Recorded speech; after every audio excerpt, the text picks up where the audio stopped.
I've been following for a while. With all that I know, and I've been to those high places, and I felt the self-empowerment. How come I'm not more excited about creation? Sometimes I wake up and I'm back to zero. Well, don't misunderstand what that means, because once you're in the receptive mode, the impulses that come are the next logical step and the next logical step and the next logical step. The real rush of enthusiasm comes with that first burst of awareness about a desire. Once you maintain that vibration, then it's the next step and the next and the next and the next. If you're constantly having huge rushes about things, that's when it means that you are dropping your vibrational frequency and then regaining it again. So it's actually good news that you're feeling some stability in the unfolding. I'm not feeling stability. I get up there, and once I get up, like I bridge it and bridge it and bridge it, and like in the morning, an hour or two will take me, and then I'm getting like, all right, I found the sweet spot. And then I just give up instead of milking it. And it's like, I don't feel. Here's my problem. I have resistance about releasing resistance. So, and I'm sure I'm not the only one. Almost everyone does, but we think that you are misinterpreting something, because we agree with you. There is nothing as exhilarating as a conscious awareness that you're in that sweet spot where you are in alignment and ideas are flowing, and you're witnessing evidence of your alignment just by the nice people that you're interacting with, by the ease of your day, by the way ideas are flowing to you, by the continuity of your day. And so, but it's not stable, it's not solid. Tomorrow, the next day I wake up, I was like, man, and back, they put me back down to where I was. It's like those beliefs. We just threw somebody out of the chair a minute ago for something not much different than what you're doing right now. You're right. Okay, I'll shut up. You must not argue for your limitations. Okay. I just wanted to expand. Of course it takes practice to maintain that stability, but here's what we want you to feel, to know, while we are knowing it and expressing this to you. There will never be a time that new desire will not be rampant within you. So there will never be a time that there is not some gap between what you think you want and what is manifested. But the maintenance of that sweet spot, we are appreciating your contribution here, because that really is what living happily ever after is. More conditional. And there's something to be said for not demanding this high intensity movement at all times, but resting in the satisfaction of the natural unfolding. In other words, we think the sweet spot feels like these things. It feels like exhilaration, especially when you first realize a desire. And then it feels like interest or knowing. It feels like satisfaction. It feels like ease and flow. It doesn't feel like bouncing off the wall enthusiasm every single minute. That would be exhausting to you. And that actually is more of an indication of resistance than just that nice ease and flow. Now, if you are really plummeting into true agitation or despair or blame or something like that, then it might be good for you to tune yourself a little bit by working on some processes to help you to focus more in the direction of what you're wanting. The reason that we are offering to Esther a vibration that has inspired her to find the word witness, the reason we are wanting you to feel what witnessing the good that you have accomplished vibrationally, that really is what deliberate creation is about. Which what it means is, watch for the results of my mood. That's all that we're asking you to do. Watch for the results or the evidence of your mood. It doesn't take very much. Esther sat at a Taco Bell not too long ago and saw a policeman pull over a woman who appeared to be intoxicated, who had a child in the car. And as Esther watched it, he was talking harshly to the woman through the window, and she was upset, Esther could tell. And then he asked her to get out of the car, and she did. And when she did, her little child got out of the car too. And now the mother is crying, and the child has his arms wrapped around her legs. And so the mother is crying, and the child is crying, and Esther is crying, because it just looked like such a sad scenario. And Esther is wondering, what can I do to help? Should I vouch for her even though I don't know her? Should I pay her expired parking tickets even though I don't know if that's what this is about? What could I do to help? And then Esther wisely came to the realization that this isn't for her. She can't be the path of least resistance for others. And she drove away feeling the sadness about what had happened. What was she witnessing to begin with? She witnessed something. Why would she see it? Because it all happened at Taco Bell. What was that thing in her reality, and then she felt powerless? Because Esther wants to be an uplifter, because she cares about being of value to others, because she sees herself as the answer of some questions, because she has the wherewithal to be of assistance, because this is something that Esther's trying to get a handle on too. But she wasn't of assistance to them at all. She just drove away. Because she realized that if she had gotten involved, the policeman would not have honored it. He would not have allowed it. He would have told her to get back in her car. She was wise enough to know that she took that resistance far enough and felt it long enough that there was not value in moving forward with it any longer. So here was the mood that she experienced, and you make a good point. How was she able to get to that mood? Well, it's really beside the point how I got to this mood. I'm having this mood. And so what we want to explain is what came next. The next day, she's in another part of the city, driving to the dry cleaners, and looked in her rearview mirror, and here are the shiny lights of the policeman, because she's speeding in a residential zone.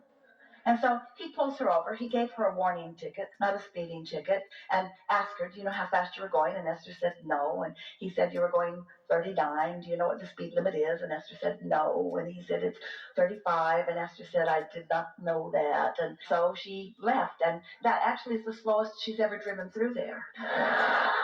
But on the right? That's the slowest she has ever driven through there. But now, you see, you make a point. Esther was sitting there with a vibration at Taco Bell that she didn't know she had.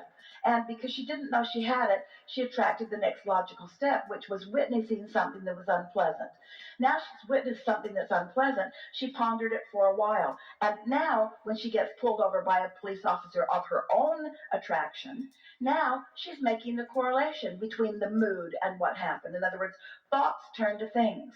And that's what we're saying to all of you. Esther, as he drove away, she didn't laugh until he drove away. She watched him drive away and laughed and said to herself, thoughts turn to things really, really fast around here these days. And moods are reflected by manifestations. And so it's a wonderful thing when you realize that you're in the sweet spot and that you're not. The thing is, I realize those bad moods, and I realize what they bring, but I'm not arguing for limitation. Okay. But here's the point that we are both making. I'm just wanting to know how to be more, don't look too soon for the manifestation. Can you just expand on that? There's something we want to say before that, and that is care about how you feel. Care about how you feel. Care about how you feel. And don't be willing to tolerate emotions that don't feel good. In other words, Esther should have pulled her nose out of that. If she hadn't been waiting for her food, she was at the drive-through window. If she hadn't been waiting for her food, but all of that comes. Why would she choose that? You make a good point. Why would there be a delay with her food? Why would she have opportunity to witness something like that? Because she has been asking with very strong fervor, how can I mind my own business? How can I not see myself as a path of least resistance for so many? How can I stop from being involved? When anybody asks anything, why do I feel like I have to get right in the middle of it? And the universe is just giving her opportunity to acknowledge that this is how it works. Whatever you engage in becomes a part of your vibration, and once it's a part of your vibration, then it's going to become a fast reality. And so that's the answer to your question. If that happened to Esther every day for a month, she would never again look at anyone having trouble about anything. But the degree of her attachment or her creation or involvement with that, it was soft and subtle. It was just right for where she was. It gave her the meaningful experience. It made her say, she says every day to herself, several times a day, I love the idea of thoughts turning to things. It's really fun watching my thoughts turn to things. Turn to conversations, turn to experiences, turn to flow in traffic, turn to. So once you accept that, then you will more deliberately guide your thoughts. It's like having an experience where you're co-creating with someone and you have an agreement and they don't honor the agreement, and then they want you to compensate for what they didn't do. Well, these are the perfect words. Everyone must experience the law-based given consequences of their own vibrational offering. And there are a lot of uplifters, like you and like Esther, who are trying to soften the consequences of others' lack of understanding or their lack of deliberate focus.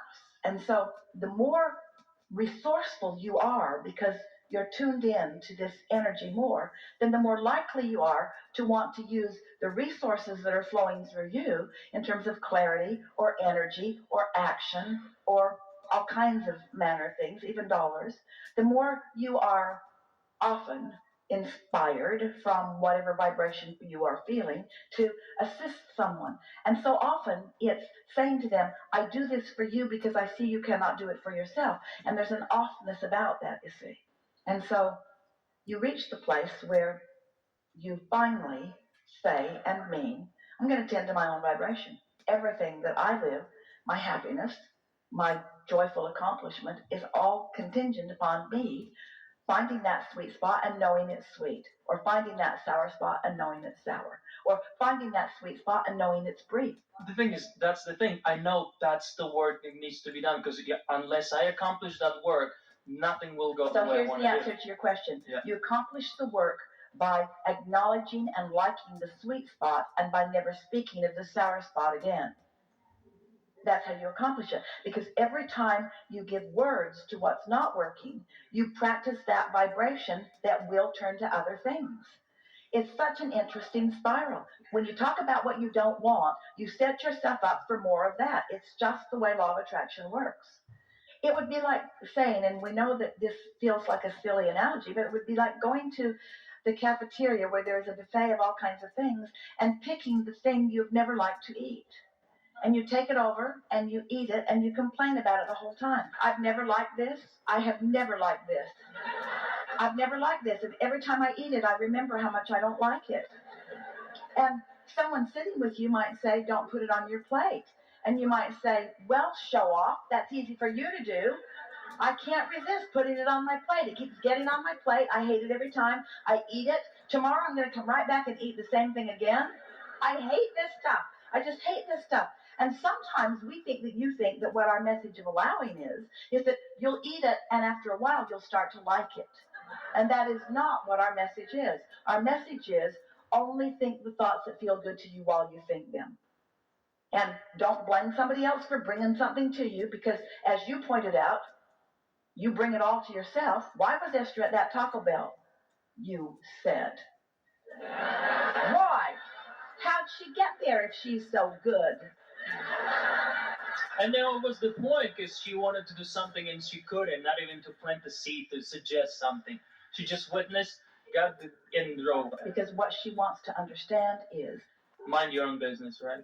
There was so much momentum to that. If that woman had been standing somewhere and had needed some money to buy something, Esther would have handed it to her in a heartbeat. But Esther can't unravel her alcoholism. She can't unravel her child abuse. She can't unravel her already being stopped by the policeman. She can't unravel the plates on the car that were not up to date. If Esther had spent the rest of her life, she couldn't write what was going on with that woman. But she wanted to. And that's the thing that we want so many of you deliberate creators to understand. Esther does not have to be, nor do you have to be, the resource through which all good flows to others, because everyone has their own resource. Everyone has it. What you do is, through the clarity of your own example, live the life that maybe someone else can benefit by realizing or recognizing. So Esther didn't get involved because it would have been of no value, but she got involved enough to show herself what happens when you get involved with something. What happens when you shift your energy? What happens when you put yourself in a vibration of vulnerability? Esther felt for that woman. She stayed there long enough and got involved with it enough that she was crying for the sake of the child. In other words, how can she go to those places by now? Like in my case, when I see something, I go cold. I was like, I know where it's leading. I boom, and I go neutral. I don't take anything personal. How can she take it personal after all these years? Come on, it's seriously. Doesn't she feel it's going somewhere she doesn't want? Doesn't matter what it is. Well, Esther's like Snagglepuss. Snag what? Snagglepuss. You don't know Snagglepuss? No. Exit stage left. I have no clue what the heck that is. She doesn't make the same mistake twice. She thinks up new ones. Because she is an expanding being. Because every day she's reaching new heights. Because every day there's a new vibration to discover. Because every day she's asking more from the universe.